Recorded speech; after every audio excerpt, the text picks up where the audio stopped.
বন্ধুরা, কলকাতা যেভাবে সানরাইজার্স হায়দ্রাবাদকে হারিয়ে ফাইনাল ম্যাচ জিতলো, বিসিসিআই তাদেরকে কোটি টাকা দিয়ে ভরিয়ে দিল। শাহরুখ খানের কলকাতার দল পেল কত কোটি টাকার পুরস্কার, হায়দ্রাবাদ দল পেল তার থেকে অর্ধেক পুরস্কার। তারপর বিসিসিআই বেঙ্গালুরু ও রাজস্থানকে দিল তাদের থেকে অনেক বেশি কোটি টাকার পুরস্কার। রাতারাত্রি Shreyas Pat Cummins, Mitchell Starc ও বিরাট কোহলি হয়ে গেল মালামাল। তারপর রিঙ্কু সিং, রোহিত শর্মা ও MS ধোনিকে বিসিসিআই এত কোটি টাকার উপহার দিল, যেটি দেখার পর পুরো ক্রিকেট জগৎ অবাক হয়ে গিয়েছে। 2024 আইপিএলে কোন খেলোয়াড় কি অ্যাওয়ার্ড জিতলো ও কত কোটি টাকার পুরস্কার পেল, এই সব কিছু দেখাবো আজকের ভিডিওতে। তার সঙ্গে দেখাবো কলকাতা চ্যাম্পিয়ন হয়ে কত কোটি পেল ও হায়দ্রাবাদ, বেঙ্গালুরু, রাজস্থান ম্যাচ হেরে কত কোটি টাকার পুরস্কার পেয়েছে। এই সব কিছু জানতে হলে আজকের ভিডিওটি সম্পূর্ণ দেখুন। তবে তার আগে আপনাদের কি মনে হয় রিঙ্কু সিং, গৌতম গম্ভীর ও শ্রেয়াস আয়ারের মধ্যে সব থেকে মহান খেলোয়াড়কে নিচে কমেন্ট করে আমাদের জানাতে ভুলবেন না। পরিসমাপ্ত ঘটল ইন্ডিয়ান প্রিমিয়ার লিগে 2024-এর মরশুম। পয়েন্ট তালিকায় শীর্ষ 2 স্থানে থাকা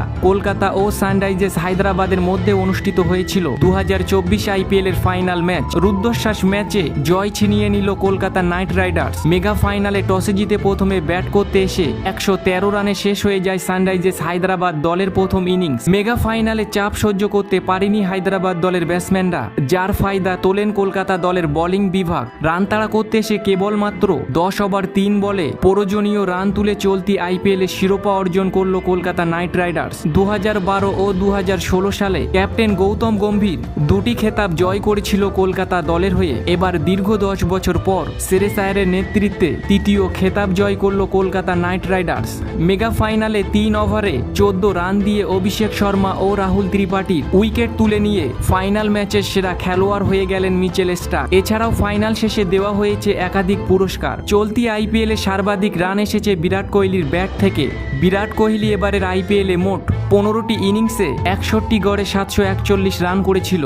2016 সালে আইপিএলের ইতিহাসে এক সিজনে সর্বাধিক রান বানিয়েছিলেন তিনি। ক্রিস গেল, ডেভিড ওয়ার্নারের পর বিরাট কোহলি তৃতীয় খেলোয়াড় হিসাবে দুবার এই রেকর্ড গড়লেন। চলতি আইপিএলে সব থেকে বেশি উইকেট নিয়েছেন হর্ষাল প্যাটেল। ডুয়েন ব্রাভো ও ভুবনেশ্বর কুমারের পর তৃতীয় বোলার হিসাবে দুবার পার্পল ক্যাপ জিতলেন হর্ষাল প্যাটেল। চলতি মরশুমে তিনি 14টি ম্যাচ খেলে 24টি উইকেট শিকার করেছিল।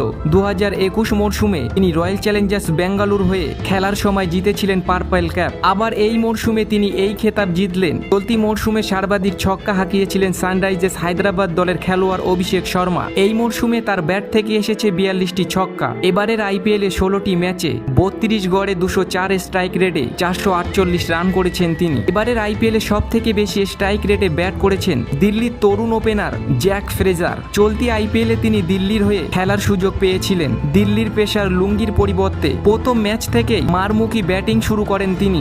9টি ম্যাচ খেলে 234 স্ট্রাইক রেটে 330 রান বানিয়েছেন তিনি। লখনৌ সুপার জায়ান্টের বিরুদ্ধে আশ্বিন কুলকার্নির ক্যাচ ধরার জন্য কেকেআরের খেলোয়াড় রামানদীপ সিংকে মরশুমের সেরা ক্যাচের খেতাব দেওয়া হলো। চলতি মরশুমে ইমাজিং খেলোয়াড় হয়েছেন হায়দ্রাবাদ দলের অলরাউন্ডার নীতিশ কুমার রেড্ডি।